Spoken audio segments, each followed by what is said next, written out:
Shalom.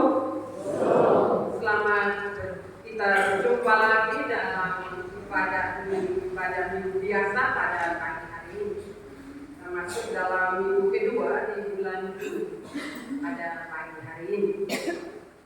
Bapak, Mama, saudara-saudara yang saya kasih di dalam Tuhan, tema yang akan kita renungkan bersama pada pagi hari ini yaitu tidak membedakan orang.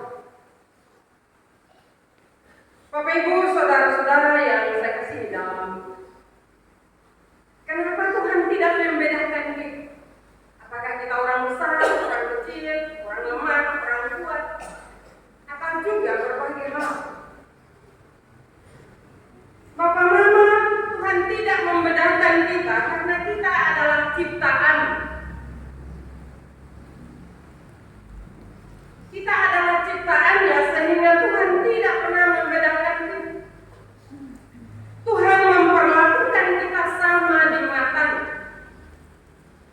Kita adalah orang-orang yang sangat berharga di mata Tuhan. Karena itu, dengan kasih-Nya yang begitu besar, Dia tidak membedakan kita. Pertanyaan bagi kita, kalau Tuhan tidak membedakan kita, bagaimana dengan kehidupan keseharian kita? Apakah masih ada di antara kita saling membedakan satu dengan yang lain? Bapak, Mama, kita harus jujur bahwa Tuhan tidak membedakan kita. Tetapi dalam praktek kehidupan keseharian kita masih selalu membedakan satu dengan yang lain. Karena itu belajar dari kebenaran firman Tuhan pada pagi hari ini mau menolong kita agar dalam perjalanan kehidupan kita tidak boleh membedakan satu dengan yang lainnya, tetapi kita saling menerima, saling melengkapi satu dengan yang lainnya, sehingga di dalam hidup yang Tuhan beri adalah hidup untuk kita memuliakan nama Tuhan. Bapak, Mama, Mazmur 145 menceritakan bagi kita tentang pengalaman dan refleksi yang mendalam dari Daud tentang kemurahan dan kebaikan Allah. Daud, Allah mempedulikan dia dalam berbagai aspek hidup. Karena dia merasakan kebaikan dan kemurahan Allah itu, maka dia punya komitmen yang sah. Dia berjanji kepada Allah bahwa sepanjang hidupnya dia akan memuliakan Allah. Memuliakan Allah tidak hanya satu hari, tetapi seterusnya sepanjang hidupnya dan selama Tuhan berkenan untuk dia hidup dan menikmati berkat-berkat Tuhan dalam hidupnya di dunia ini. Komitmen Daud itu, Bapak, Mama, dia menceritakannya bagi kita. Komitmen Daud bahwa dia merasakan kebaikan Allah. Dia wujud nyatakan itu dengan memuliakan Allah. Menceritakan kebaikan Allah itu dari satu generasi ke generasi yang lain. Bahkan sampai hari ini. Dari mana kita tahu kebaikan Allah? Dari pengalaman iman Daud.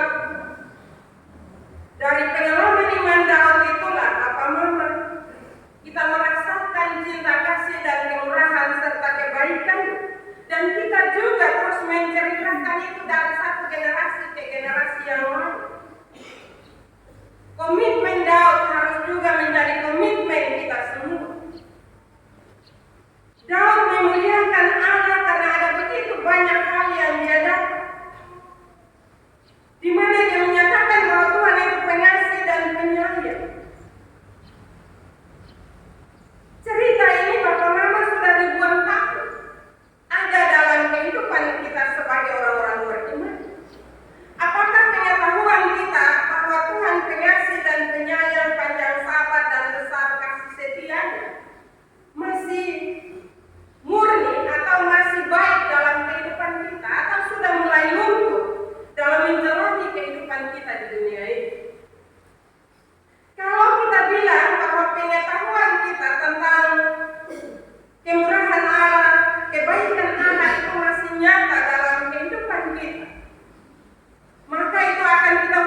perilaku hidup kita, kesetiaan kita, ketaatan kita, kerinduan kita untuk selalu berjumpa dengan Allah, itu harus selalu ada dalam kehidupan kita.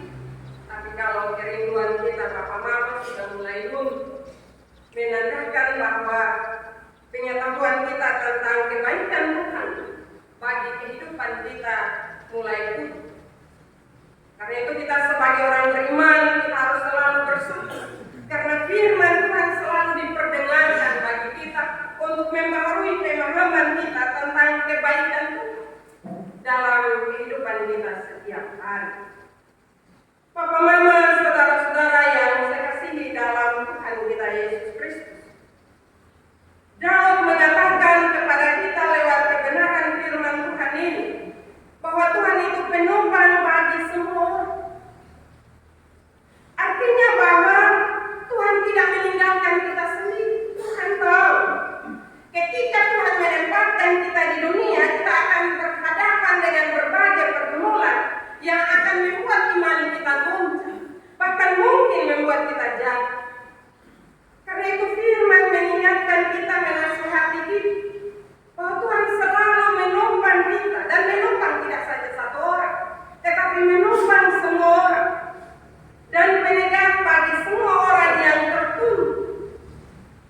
Ketika kita merasa tidak mampu untuk menjalani hidup ini, kita tidak bisa mengangkat wajah kita, Tuhan siap mengangkat wajah kita.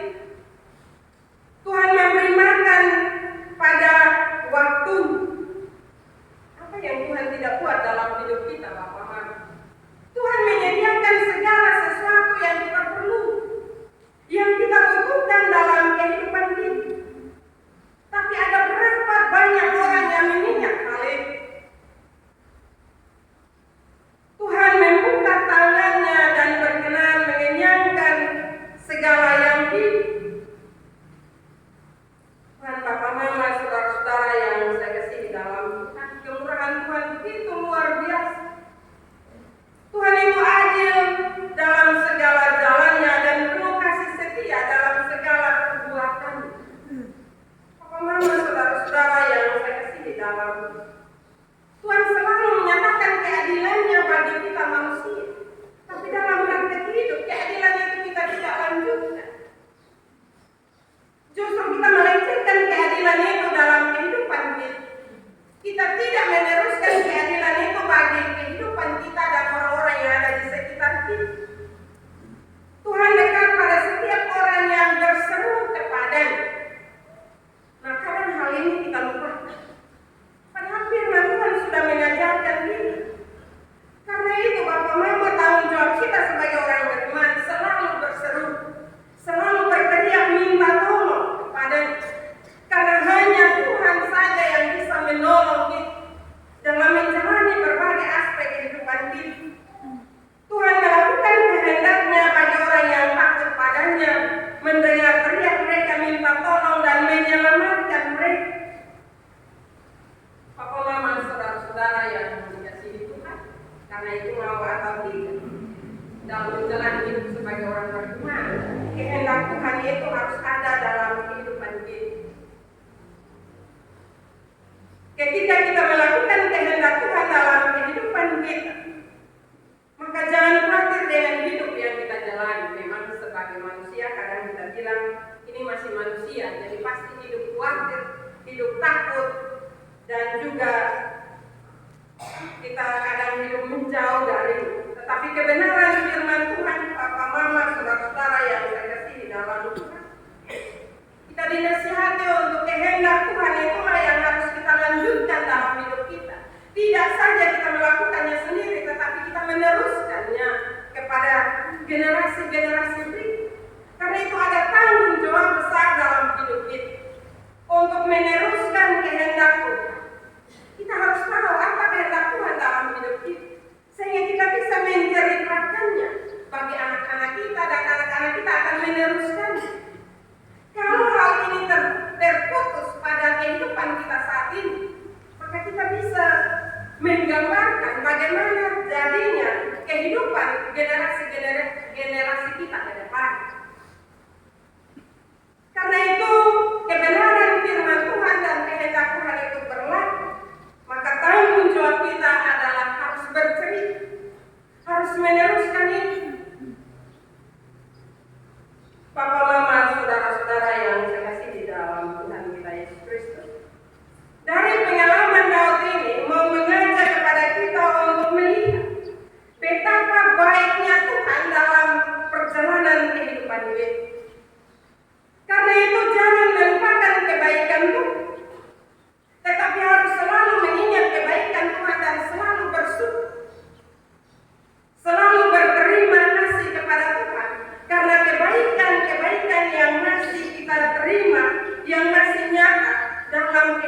kita.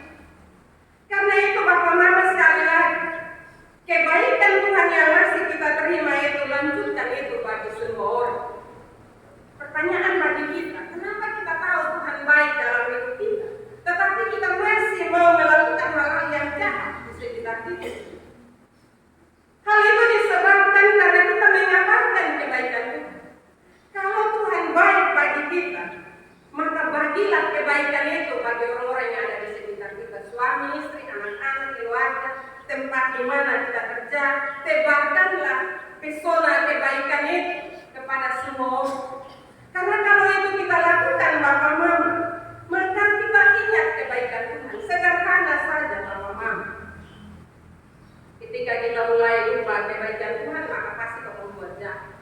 Pasti kita melecehkan orang, pasti kita menyakiti orang lain, pasti kita merendahkan orang. Karena itu kuncinya, jangan lupa kebaikan Tuhan. Manusia saja Bapak Mama dia buat baik bagi kita, sampai mati kita tidak akan ingat. Bagaimana dengan kebaikan Tuhan yang luar biasa, yang nyata dalam kehidupan kita, mudah kita lupakan.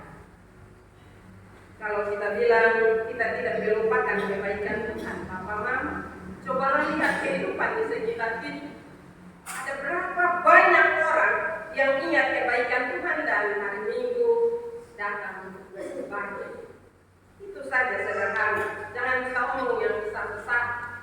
Kalau kita ingat kebaikan Tuhan, pasti setiap minggu, setiap ada hari ibadah, kita akan datang dan bersyukur. Hanya sekedar omong, terima kasih Tuhan. Karena kebaikan Tuhan yang begitu besar dalam kehidupan kita, sehingga kita selalu bersyukur. Setelah kita menerima kebaikan Tuhan Bapak Mama, hargailah orang-orang yang ada di sekitar kita. Hargai mereka dengan tidak merendahkan mereka, tetapi menolong mereka. Kalau ada orang-orang yang ada di sekitar kita, mungkin kita lihat perilakunya belum sesuai, tanggung jawab kita untuk mendoakan, membimbing, mendidik dan mengarahkan mereka. Bukan tiap hari tanggung jawab kita marah orang, maki orang, dan seterusnya, ngomong orang dan seterusnya. Tetapi tanggung jawab bersama. Mari Bapak Mama, itu wujud karena Tuhan baik bagi kita, sehingga kita juga baik dengan orang baik. Baik dengan orang juga jangan pandang status sosial. Itu kadang masih menjiwai kehidupan orang Kristen. Kita akan hormat dengan orang kalau orang itu punya status sosial. Bapak Mama marah atau tidak, tetapi punya hak. Kita akan senyum dengan orang kalau kita lihat itu orang status sosial agak tinggi. Tetapi kalau kita lihat itu orang status sosial rendah, togor saja son. Lihat itu orang muka susah. Karena itu Bapak Mama mewujudkan kebaikan Tuhan dan kemurahan Tuhan dalam kehidupan kita, lakukanlah hal-hal yang kecil. Jangan berpikir untuk kasih harta benda dulu, tetapi mulailah dari hal-hal yang kecil. Dan saya percaya Bapak Mama, ketika kita memulai hal-hal yang kecil, maka kasih Tuhan dalam hidup kita tidak kita rasa sendiri, tapi kita baik.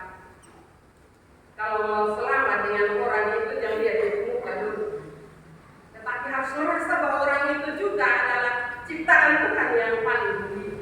Kalau hal itu terwujud dalam kehidupan kita, saya percaya bahwa hal-hal yang akan menghancurkan kehidupan kita itu akan diperkecil. Ketika suami melihat bahwa istri itu adalah ciptaan Tuhan, maka dia akan menghargai, dan sebaliknya. Demikian juga anak-anak. Ketika kita merasa bahwa mereka adalah anugerah Tuhan yang Tuhan beri dalam hidup kita, maka kita juga akan menghargai mereka.